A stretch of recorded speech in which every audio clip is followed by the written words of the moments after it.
governo federal lançou um aplicativo através do qual os solicitantes eles podem preencher os dados, inserem informações, cumprem então determinados requisitos, entre eles não tem emprego formal e renda familiar, e a partir daí, pelo cruzamento de dados, essas informações vão ser verificadas e eventualmente essas pessoas elas vão ser aprovadas para receber um auxílio emergencial de R$ 600. Qual que é o problema disso? O problema é que o sistema do aplicativo ele é baseado em autodeclaração.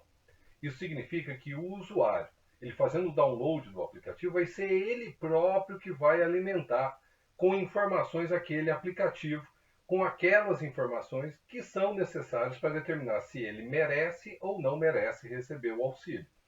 Daí já surge um evidente problema para o direito penal.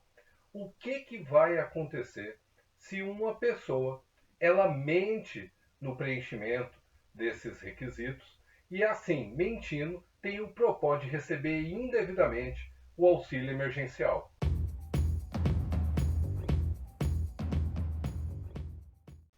Prestar informações falsas nesse aplicativo da Caixa Econômica Federal que permite então o recebimento do auxílio emergencial é uma conduta criminosa. Nós temos aí que a pessoa pode ser investigada pela autoridade policial e eventualmente denunciada pelo Ministério Público. A grande questão não é se a conduta é um relevante penal, mas qual é o enquadramento típico dessa conduta.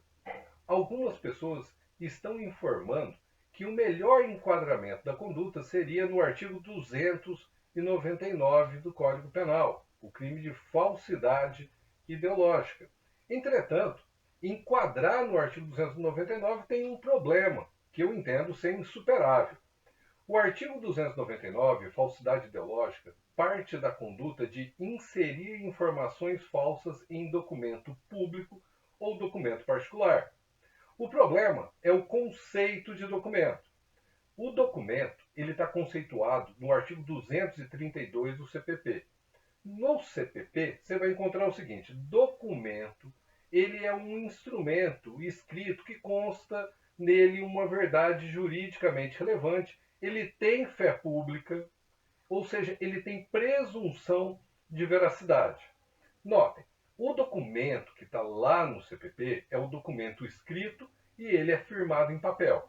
Evidentemente, o APP ele não se enquadra no conceito que consta no Código de Processo Penal. Mas nós também temos o documento eletrônico. Mas aí, para termos o documento eletrônico, de novo, ele tem que ter fé pública.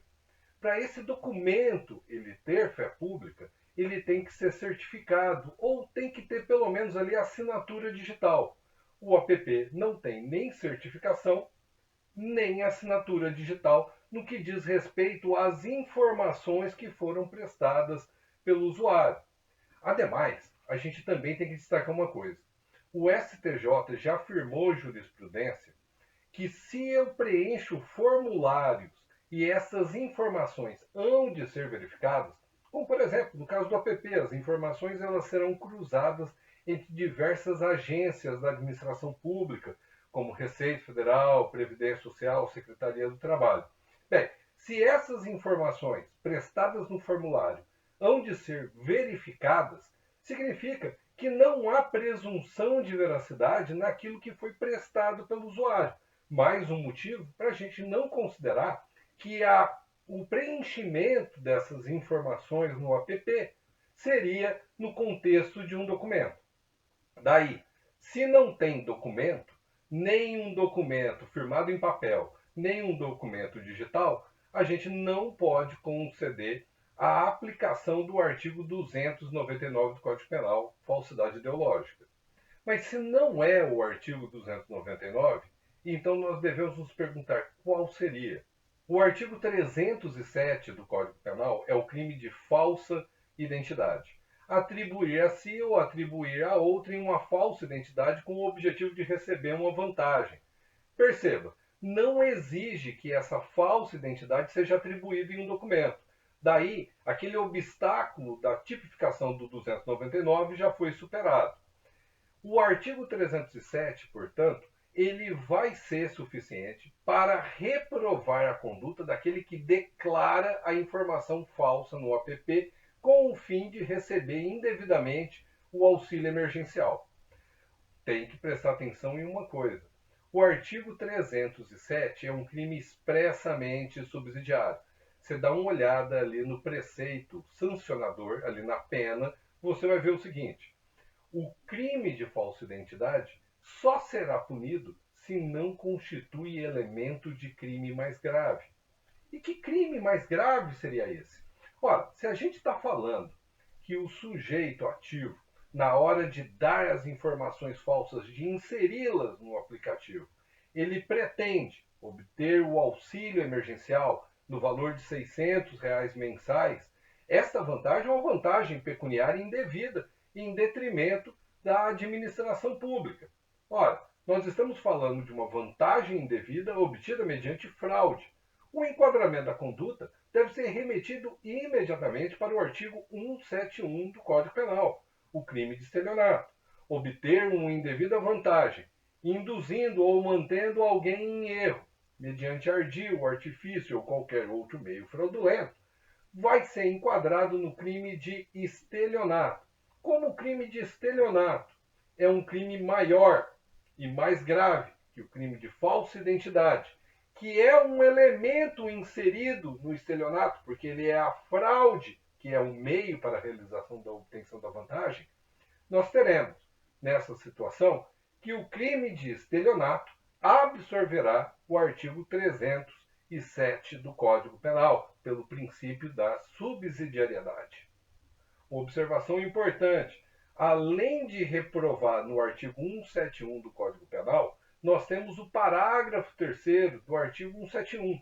No parágrafo 3º do artigo 171, nós temos a causa de aumento de pena. Essa causa de aumento de pena, nesta situação, é aplicada quando o estelionato ele tem como alvo, como vítima, uma entidade de direito público, que no caso é o próprio erário. Daí nós vamos ainda a uma outra observação. Percebam que lá no artigo 171, parágrafo 5º, nós tivemos uma alteração muito significativa em 2019. O estelionato, que antes era crime de ação penal pública incondicionada, passou a ser, em regra, um crime de ação penal pública condicionada à representação. Mas, como eu disse, lá no artigo 171, parágrafo 5º, tem algumas exceções, no que o estelionato continua a ser um crime de ação penal pública incondicionada. Uma das hipóteses, já logo no inciso 1, é se o crime é contra a administração pública direta ou indireta, que é justamente o caso de fraude no recebimento desse auxílio emergencial.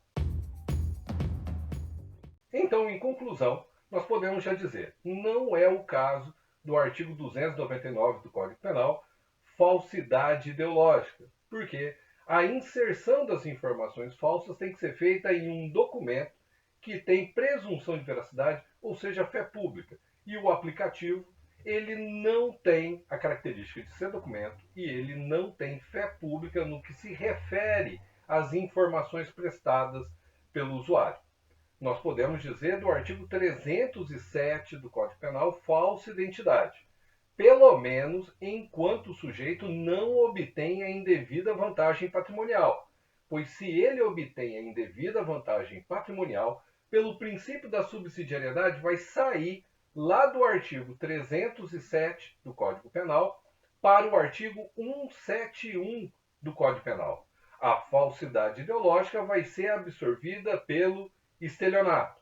Notem ainda que no caso do estelionato, como a vítima era a administração pública direta ou indireta, nesse caso nós vamos ter uma causa de aumento de pena de 1/3, nos termos do artigo 171, parágrafo 3º, e o crime é de ação penal pública incondicionada.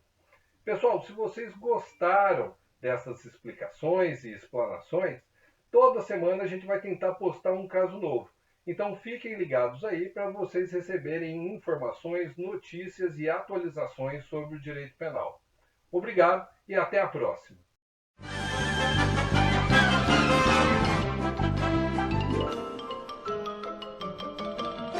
isso é tudo, pessoal.